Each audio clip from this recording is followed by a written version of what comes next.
आदाब viewers, catch up cricket का नया एपिसोड में हूं डॉक्टर हफीज अवान। साथ देंगे तौसीफ सत्ती, जो रिसेंट कोचिंग में इन्वॉल्व हैं। पाकिस्तान के साथ भी उन्होंने कुछ सेशन किए हैं, पाकिस्तान टीम के साथ यानी कि, और उसके अलावा भी विमेन टीम न्यूजीलैंड और मेंस टीम न्यूजीलैंड के साथ भी कुछ वक्त गुजार चुके हैं इंटरनेशनल कोचिंग में। तो आज उनसे हम बात करेंगे पाकिस्तान न्यूजीलैंड के दरमियान होने वाली 5 T20 सीरीज की, 5 मैचेस की T20 सीरीज जो होने जा रही है, जो ऑकलैंड में जिसका पहला मैच है, उसके कुछ पहलुओं पर हम उनसे बात करेंगे। कोचिंग के हवाले से भी बात करेंगे, प्लेयर्स रोटेशन के हवाले से भी, बैटिंग ऑर्डर के हवाले से भी, और कुछ और बातें जो उन्होंने तजुर्बा खुद किया है वहां पे, उसके मुतालिक भी पूछेंगे। जी सती साहब, सबसे पहले तो ये बताइएगा कि पाकिस्तान 17 प्लेयर्स का स्क्वाड लेकर गया हुआ है न्यूजीलैंड में 5 मैचेस के लिए। कप्तान भी हमारा बिल्कुल नया है, पहला मैच होगा उसका भी, डेब्यू मैच। तो आप किस तरह देख रहे हैं कि पाकिस्तान को 17 प्लेयर्स को रोटेट करके खिलाना चाहिए, या आप समझते हैं कि पहले स्ट्रिक्टली उनको 3 मैचेस के लिए एक ही स्क्वाड खिलाना चाहिए और फिर उसके बाद अगले मैचेस में देख के रोटेट कर देने चाहिए? अच्छा डॉक्टर साहब, देखें 17 प्लेयर्स लेके जा रहे हैं तो 5 मैचेस की सीरीज है और कुछ प्लेयर्स अभी टेस्ट खेल के आ रहे हैं, फिटीक है ना। ठीक है, तो जी। मेरा ख्याल है कि प्लेयर रोटेशन तो नेचुरल उस हिसाब से बनती है।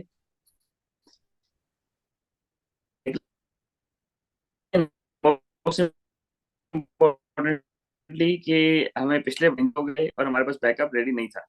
ठीक है, जिससे अभी जी। 50 ओवर के वर्ल्ड कप में हमारे पास नए गेंद का बॉलर ही नहीं था। तो आई हम्म। थिंक उस सेंस में बिल्कुल रोटेशन जरूरी है और रेस्ट भी जरूरी है कुछ प्लेयर्स के लिए। ठीक है, अब if this is at the cost of the series I don't know, लेकिन हफीज मोहम्मद हफीज के इंटरव्यूज वगैरह से और उनकी बातचीत से ऐसा ही लग रहा है कि वो ही is actually open to try things. क्योंकि बाकी लोग तो डरते ही थे ना कि यार ये नहीं करना, वो नहीं करना, ये नहीं करना, वो नहीं करना। आई don't think he is and he fronts up. ठीक है, तो अगर वो रोटेशन करना चाह रहे हैं, क्योंकि पाकिस्तान के 16-17 मैचेस हैं इंटरनेशनल टोटल ना, ये हैं। फिर न्यूजीलैंड ने अभी फिर पीएसएल आ जाएगी, फिर न्यूजीलैंड अपने पाकिस्तान आना है 5 मैचेस के लिए अप्रैल में। उसके बाद पाकिस्तान ने इंग्लैंड और आयरलैंड में खेलने हैं, एक जगह 3 और एक जगह 4-5। That's all we got right. तो इस 16-17 मैचेस में वर्ल्ड कप से पहले आप सारे एक्सपेरिमेंट कर सकते हैं। ठीक है, इस सीरीज में, होम सीरीज में, फिर इंग्लैंड जब लेके जाएं तो अपना जो प्रेफर्ड है प्लेयर्स उनको खिलाएं ना। तो I think Hafiz is open to experiments, which is good because we need all these players to play so that our bench warmers are actually ready to go like India does. India क्या करता है, 30-40 players खिला देता है साल के दौरान, फिर जिसको जहां जरूरत पड़ती है उसको इन कर देता जी बिल्कुल। आपको साथ साथ मुबारक भी देते चलें कि आपने माशाल्लाह पाकिस्तान की शर्ट पहनी हुई है, जो आपने कोचिंग में भी है। वो इस्तेमाल की और ट्रेनिंग की ट्रेनिंग सेशन। शर्ट दी थी उन्होंने। जी, पाकिस्तान का कलर पहनना बड़ी बात होती है, ये मुबारक हो आपको इसके लिए। तो चलिए आगे चलते हैं। वो ये है कि रोटेशन आपने कहा कि होनी चाहिए, 17 प्लेयर्स हैं तो बेंच को हमें आजमाना चाहिए। अच्छा, एक और ऐसे सवाल मेरे जहन में आ गया, वो ये है कि रोटेशन जैसे आपने कहा कि प्लेयर्स की होनी चाहिए, एक ये बता दीजिएगा कि क्या ऑर्डर की भी रोटेशन होनी चाहिए, यानी कि बैटिंग ऑर्डर की मैं बात कर रहा हूँ, कि हाँ जी, बिल्कुल। ऐसा हो जाए कि ऊपर के नीचे हो जाए थोड़े, या ओपनर्स को हम आजमा के देख लें, नए ओपनर्स को आजमा के देख लें। हाँ देखिए, अभी मीडिया में काफी सारे जर्नलिस्ट ने कल ट्वीट्स किए हुए हैं कि यार ये जो बाबर को नंबर 3 पे खिला रहे हैं, मुझे नहीं पता खिला रहे हैं कि नहीं, जहर है, लेकिन अगर खिला रहे हैं तो इसमें कोई बुरी बात नहीं है। ठीक है, वो एक और लगे चला हुआ है कि आजम खान को एज विकेट कीपर खिला रहे हैं और रिजवान एज अ बैट्समैन खेल रहे हैं, और हालांकि रिजवान बेहतर कीपर है, which is fine, but let them do their job. समझ रहे हैं, उनको उनकी जॉब करने दें। एंड रिजल्ट क्या है कि how do we do in the world cup right. तो ये वर्ल्ड कप बस। की प्लानिंग कर रहे हैं, तो Azam Khan at the moment fielding wise अगर उनको फील्ड में रखते हैं तो वो एक और मसला है, क्योंकि यहाँ पे बाउंड्रीज छोटी हैं, लेफ्ट राइट से गेंद निकल के चौका हो गया। ठीक है, तो आई गेस कि अगर आजम खान को खिला रहे हैं एज अ फिनिशर, क्योंकि he is probably one of the best finishers in Pakistan and who has done well in Caribbean, तो अगर आजम को खिला रहे हैं तो मेरा ख्याल है कि उसकी जो जगह विकेट कीपर ही बनती है। No doubt Rizwan is a better keeper, लेकिन Rizwan is also a better fielder than him. या तो उस सेंस में मेरा ख्याल है कि ये रोटेशन हो गई। फिर बाबर को नीचे खिलाना, Saim Ayub is an opener right, तो उसको खिलाएं। Even Fakhar Fakhar I know कि उसने इंटरव्यू दिया, उसने कहा जी I don't mind where I play as long as I play for Pakistan, लेकिन फखर का भी यही है, उसको भी ट्राई कर सकते हैं ओपन पे। लेकिन मेरा ख्याल है डबल चेंजेस नहीं करेंगे, मेरा ख्याल है कि साइम और रिजवान के साथ जाएंगे। रिजवान के साथ तो बाबर को आप वन डाउन देख रहे हैं? मेरा ख्याल है बाबर को वन डाउन या टू डाउन जिस तरह भी करेंगे। लेकिन बड़ी बात है वैसे ये भी, अगर ये करते हैं तो बड़ी बात, क्योंकि आज याद है एक सोचना भी मना है और पता नहीं क्या क्या कुछ चल रहा था साल पहले, तो keeping that in mind Hafeez has guts to do it, which is good.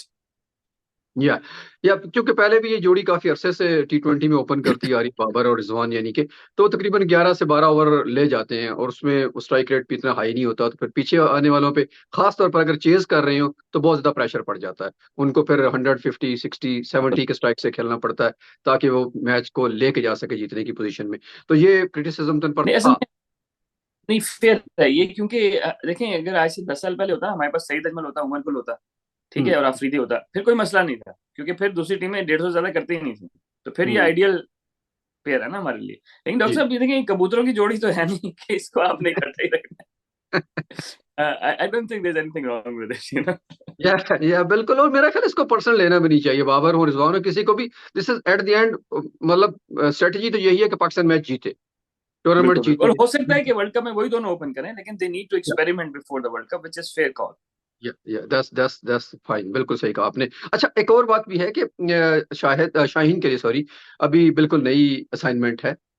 वो जो जैसा भी परफॉर्म करते हैं रिगार्डलेस ऑफ दैट, आप समझते हैं कि इसके दरमियान में शाहीन को भी कहीं रेस्ट देकर किसी और कप्तान को भी आजमा लेना चाहिए कि अगर जस्ट इन केस वो इंजर्ड हो सकते हैं बिल्कुल क्योंकि फास्ट बिल्कुल। बॉलर हैं। नहीं, देखे ना, वर्ल्ड कप में अगर शाहीन इंजर्ड हो जाए तो रिजवान ने कप्तानी करनी है ना, अगर इस वाइस कैप्टन, तो आई थिंक शाहीन को एटलीस्ट एक मैच तो रेस्ट कराना चाहिए, और एक मैच में रिजवान को कप्तानी करानी चाहिए, क्योंकि शाहीन ने रेस्ट उधर भी टेस्ट मैच में भी तो रेस्ट किया ना। तो आई जी। थिंक एक मैच शाहीन को रेस्ट कराना चाहिए, और क्या कहते हैं उसको, रिजवान को कप्तानी करानी चाहिए, और फिर that gives an opportunity to young fast bowler as well. Hmm. ठीक है। अच्छा, एक और जरा बॉलिंग पे भी बात करते चलें कि बॉलिंग ऑर्डर जो भी है हमारे पास इस पोजीशन, उसमें मेरा ख्याल है कि सिर्फ एक लेग ही है जिनके पीछे हमारे पास कोई बॉलर नहीं है ना। उसामा के साथ कोई बिल्कुल सही और बात बैकअप यानी कि मेरा मतलब है नहीं है। तो बाकी है जी। जितने भी हैं उनमें से भी इसी तरह रोटेशन कर लेनी चाहिए, क्योंकि T20 में जरा शॉर्टर फॉर्मेट होता है। या वो हारिस के साथ, शाहीन के साथ और उसी लगी बंदी पोजीशन पर हमें जाना चाहिए। देखिए, हारिस की जो लाइक फॉर लाइक रिप्लेसमेंट है जमान खान है, जो बैक एंड पे बेहतर गेंद करते हैं। हारिस नई गेंद पहले अच्छा कर रहा था, लेकिन अभी नई गेंद से रन दे रहा है। तो Zaman Khan again, you know, it's worth trying him, और वो काफी जगह खेल चुके हैं। हारिस, जमान खान, और क्या कहते हैं अपने कप्तान, फिर Aamir Jamal has a rapid rise, तो बिल्कुल। उसको ज्यादा मैचेस खिलाने चाहिए, बेशक ना परफॉर्म करे, सो वी नो उसकी इस फॉर्मेट में क्या है। Is a fighter, right? तो वो जो उसकी जो एटीट्यूड है, which is very good, any coach would like it. मैं उसको देखता हूँ तो मुझे लगता है कि यार ये player, he will do something for me, right? तो same way as a coach, उसको 2-3 मैचेस खिलाएं। तो अब मसला ये है कि डॉक्टर साहब, शाहिन अफरीदी, हारिस रऊफ, दो नई गेंद के आपके पास बॉलर हैं। एक अफरीदी भी हैं जो फास्ट बॉलर रहे हैं, अब्बास बात अफरीदी, जी जी। ठीक है, वो हिटिंग शिटिंग भी ठीक कर लेते हैं, उनकी हिटिंग थोड़ी सी मैंने देखी तो ठीक है, वो खैर आखिरी नंबर पे ही जाएंगे, लेकिन वो तीन हो गए। फिर चौथा ये वसीम जूनियर, वो हैं। तो या ही कैन अब बैट हमारे पास एज। बॉलर्स काफी ज्यादा हैं, तो मेरे ख्याल है इवन हारिस रऊफ को भी 1-2 मैचों में रेस्ट कराएं, रोटेट करें प्लेयर्स को, क्योंकि आगे पीएसएल भी इन्होंने खेलनी है, मैचेस तो बहुत खेलने हैं, लेकिन पाकिस्तान टीम के कॉम्बिनेशन को सेट करने के लिए ना, आई थिंक कि हमें नया बॉलर चाहिए, फास्ट बॉलर। तो वो देखते हैं कि कौन करता है। ठीक है। अच्छा, एक आखिरी जगह रह गई, वो है कीपर की जगह। जैसे आपने वैसे तो बात आपने कर दी कि रिजवान और आजम खान है फिनिशर के तौर पर जी। खेलते हैं, लेकिन हमारे पास एक उन इन दोनों के बाद एक बेहतरीन कीपर, बेहतरीन बैट्समैन, बेहतरीन ओपनर बैठा हुआ है जो बेचारा जगह नहीं बना पा रहा, जिसकी हम बार बार बात कर रहे हैं हर प्रोग्राम में तकरीबन, हसीबुल्ला। वो भी साथ हैं टीम के। तो आप कहीं जी। देखते हैं कि उनकी भी कहीं जगह बनती नजर आती है एक आध मैच में आई एटलीस्ट। थिंक, हाँ, ऊपर ऊपर नहीं उनको कराएं, ऊपर ही खिलाएं, क्योंकि वो ही can finish as well, but he is a better top order batsman, right? तो उसको भी अपॉर्चुनिटी मिलनी चाहिए, बिल्कुल, ऊपर उसको भी खिलाएं। साहिबजादा फरहान है, वो भी काफी रन करके आए हुए हैं, मतलब अच्छे परफॉर्मर है, तो उन दोनों को अपॉर्चुनिटी देनी चाहिए। Sahibzada Farhan again is a 1 down 2 down batsman. उसका भी यही है कि उसको या तो ओपन कराएं, क्या कहते हैं, हसीबुल्ला को, या फिर 1 डाउन 2 डाउन भेजें। तो देर आर फ्यू, तो हो सकता है कि बाबर रिजवान दोनों को रोटेट करें, ठीक है, रेस्ट करा दें एक आध मैच में, और फिर उसमें यह है कि इन लड़कों को चांस दें, लेकिन देना बहुत जरूरी है, क्योंकि अभी नहीं देंगे तो कब देंगे। कब देंगे, बिल्कुल सही। अच्छा, आप इस सीरीज को, जो अगर सीरीज की आखिरी सवाल है वो ये है कि इस सीरीज का आप देखते हैं कि पाकिस्तान को रिजल्ट की तरफ जाना चाहिए, 3-2 से, 4-1 से, 5-0 से जीतने की कोशिश करनी चाहिए, या इससे कहीं बेहतर है कि वर्ल्ड कप कॉम्बिनेशन को तलाश करने के लिए मैच टू मैच उनको प्लेयर्स को रोटेट करना चाहिए। डॉक्टर साहब, एक तो ये चीज है, फिर दूसरा ये है कि it would be interesting the strategic sense क्या है, ठीक हम्म। है, इनकी स्ट्रेटेजी क्या है, क्योंकि डेफिनेटली आपका जो इस टूवर्ड्स से गेन है ना, वो ये होगा कि you are working on team combinations, right? तो उसमें definitely you can lose and you can win as well. तो I think obviously eventually priority is to win, but at the same time you have to develop players as well, right? So I guess ke as long as Pakistan doesn't get thrashing of 5-0, 3-2 is fine, win or lose, क्योंकि इसीलिए बेहतर है कि शुरू में नए लड़कों को ट्राई कर लें, जो जो आपने एक्सपेरिमेंट करने हैं ना, ठीक है, क्योंकि बैक एंड में 2-2 से सीरीज बराबर होगी तो फिर तो जाहिर है कि आपने अपनी बेस्ट 11 खिलानी, ठीक है। तो मेरा ख्याल है कि पहले 2 मैचों में ट्राई कर लें, और जो भी शफल थोड़ी बहुत करनी है कर लें, और फिर अगर सीरीज पाकिस्तान जीत रहा है तो फिर तो सारे सीनियर्स को रेस्ट करा के जूनियर्स को लास्ट 2 मैचेस खिला रहे हैं। ठीक है। अच्छा, अब आते हैं हम पहले मैच की तरफ। ऑकलैंड में होने जा रहा है, आपके शहर में है। तो आप बताइएगा कि वहाँ की क्या कंडीशंस हैं, और पाकिस्तान के क्या चांसेस हैं वहाँ पर, और ग्राउंड की भी हमें बताइएगा, डायमेंशन भी और वेदर कंडीशंस भी प्लीज। अच्छा, आजकल तो बहुत गर्मी पड़ी है, वैसे इतनी गर्मी पड़ती नहीं है यहाँ पे, तो गर्मी काफी पड़ी है, लेकिन शाम को मैच है 7 बजे, तो तब तक टेम्परेचर 17-18 हो चुका होता है, वैसे दिन में 30 तक होता है। तो temperature will be on the lower side, specially first inning में जो है वो डे है, रोशनी में फर्स्ट इनिंग स्टार्ट होगी, और सेकंड इनिंग अंधेरे में होगी, बिल्कुल ठीक है। तो उस सेंस में अगर आप देखें तो मेरा ख्याल है कि सेकंड बैटिंग में शायद बॉल बेहतर आ जाए, स्किट बेहतर हो, थोड़ा सा पेस मिल जाए। ड्यू जो है वो dew is meant to be around, अगर ड्यू पड़े तो 14 डिग्री सेंटीग्रेड पे पड़े। तो मेरा ख्याल है कि टेम्परेचर जो अभी दिखा रहे हैं वो 17 तक जाता है, तो शायद ड्यू ना पड़े, लेकिन फिर भी थोड़ा सा ऑफ द विकेट हो जाएगा। डायमेंशन की बात आई तो डॉक्टर साहब, सामने जो है ना वो 60 मीटर की बाउंड्री है, तो पीछे की 45 की बन जाती है, और साइड वालों की 70 है। जो बड़े पॉकेट्स है ना वो बेसिकली एक्स्ट्रा कवर और काउ कॉर्नर है, जहाँ पे हमारे प्लेयर्स अक्सर हिट करते भी हैं। तो अब यही मैं बात कर रहा हूँ कि वो मैंने भी जिन लोगों से डिस्कशन की, जिन बैट्समैनों से मैंने काम किया, तो उनको मैंने यही बताया कि यार ये लोग स्लो बाउंसर्स करते हैं ताकि आप पेस ना यूज कर सकें, आप ऐसे एंगल पे मारें जहाँ पे बड़ी बाउंड्री है। तो जी। उसामा मीर से बात हुई, जिस जिससे मेरी बात हुई, फखर से बात हुई, थोड़ा सा उनके साथ थ्रो डाउन्स किया, जिस जिससे मेरी बात हुई उनको मैंने यही बताया कि यार they will make you hit towards the big boundaries, ठीक है। तो ये यहाँ पे जो आपका स्टाइल है हिटिंग का वो डिफरेंट है, आपने फ्लैट बैट मारना है सीधा, यानी कि शॉर्ट बॉल भी है ना, तो आपने उधर नहीं घूमना, या तो पीछे मारना है, या फिर इवन शॉर्ट बॉल को टेनिस की तरह ना सीधा ही मारना है, तो लॉन टेनिस शॉट नहीं होती, सीधी मारना है, क्योंकि फ्लैट वो बैट। पॉकेट्स में। तो न्यूजीलैंड के जरा प्लेयर एक्सपीरियंस है इस विकेट पे। अच्छा, एक और मजे की बात डॉक्टर साहब, वो मैं ट्रेनिंग करा रहा था, तो वो हमारा जो इसका जो ग्राउंड्समैन है ना,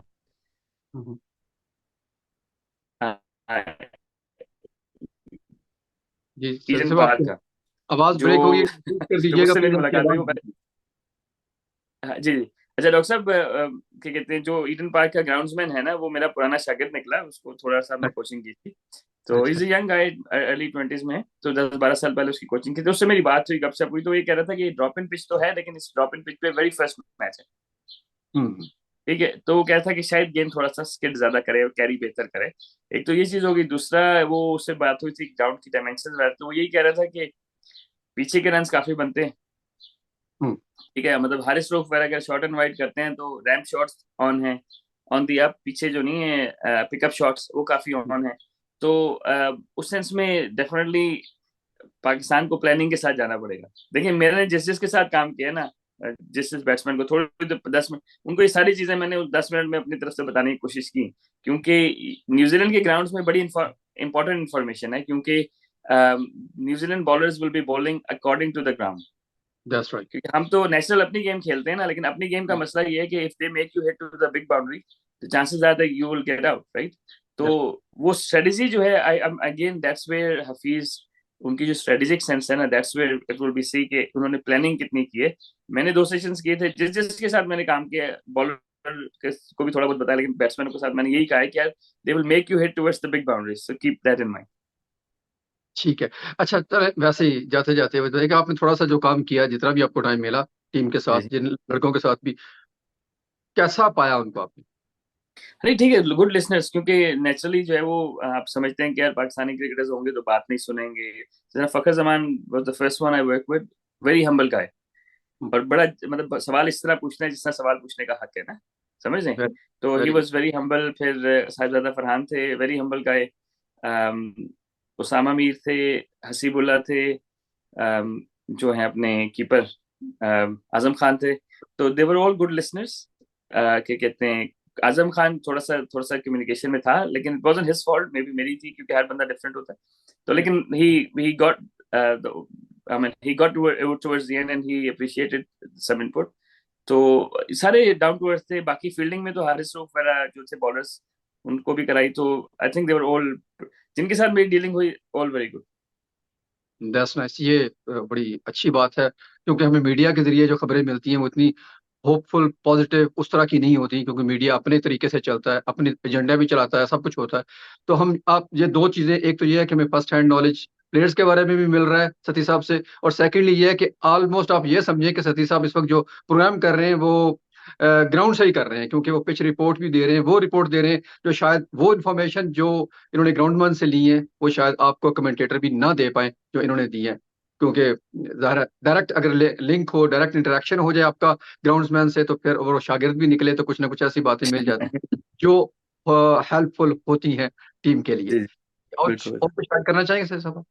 हाँ नहीं, बिल्कुल, बस और कुछ नहीं. तो मैं ये कह रहा हूँ कि जैसे ऑकलैंड की विकेट की डायमेंशन हो रहे हैं, ग्राउंड की हो रहे हैं, हर सिटीज की थोड़ी डिफरेंट है ना. और आखिरी दो मैचेस बड़े ग्राउंड्स में, ठीक है. जी. तो अब ये है कि पाकिस्तान की प्लानिंग जो है ना, अब ये ना हो कि इस मैच में एक बंदे को खिलाएं, अगले में ना खिलाएं, तो पीछे से प्रेस वाले शोर करने लग जाएं, भाई इधर क्यों खिलाए, इधर क्यों नहीं.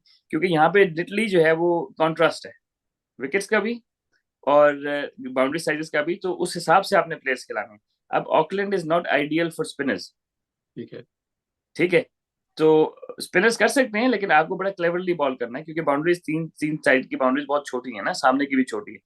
तो अब अगर वो स्पिनर को एक कम खिलाते हैं इसमें, और अगले में दो खिला देते हैं, उससे अगले में दो खिला देते हैं, तीन खिला देते हैं, आखिरी दो में तो बहुत बड़ी बाउंड्रीज है, तो आप तीन भी खिला सकते हैं. तो अब जो हमारा क्रिटिसिज्म आता है ना हमारी प्रेस की तरफ से या मीडिया की तरफ से, वो थोड़ा सा अनफेयर है, क्योंकि ऑन ग्राउंड रियलिटी ये है कि न्यूजीलैंड के हर ग्राउंड की डायमेंशन डिफरेंट है, ठीक है. और उस हिसाब से आपने लेकिन आखिरी जो है ना, मतलब इसके अलावा जो सारे मैचेस हैं ना, वो ड्रॉप इन पिचेस पे नहीं है, ठीक है. ठीक है. तो वो सारी चीजें जो है ना, प्लानिंग हफीज वगैरह जो भी कर रहे होंगे, I am sure they will keeping these things in mind. लेकिन हमारा जो मीडिया पीछे बैठा हुआ है ना, अब उनको इन चीजों का शायद उतना आइडिया नहीं है, या क्या चक्कर है. वो इनकी सिलेक्शन और डिसीजन मेकिंग पे ना क्रिटिसाइज इसलिए करते हैं कि वो समझते हैं कि यार फलाना अच्छा है. अच्छे प्लेयर सारे होते हैं, लेकिन उनको प्लेयर्स को यूटिलाइज करना है ना उन्होंने. तो I think dimension specially in New Zealand matters a lot.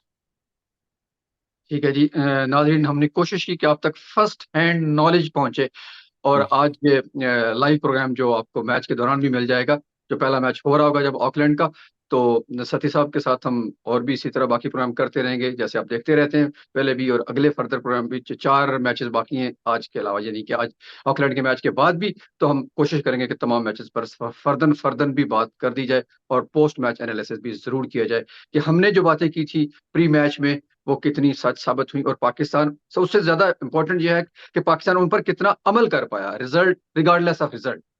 तो बिल्कुल. यही कोशिश है कि आप तक बेहतरीन क्रिकेट पहुंचती रहे और हमारे एनालिसिस भी आप तक जाते रहे. कमेंट में जरूर में बताइएगा कि आपको ये सारे एनालिसिस और ये कोचिंग जो खास तौर पर सती साहब बताते हैं वो कैसी लगती है. कमेंट में जरूर बताइएगा. Thank you so much. हाजिर होते हैं अगले एपिसोड में. अल्लाह हाफिज. अल्लाह हाफिज.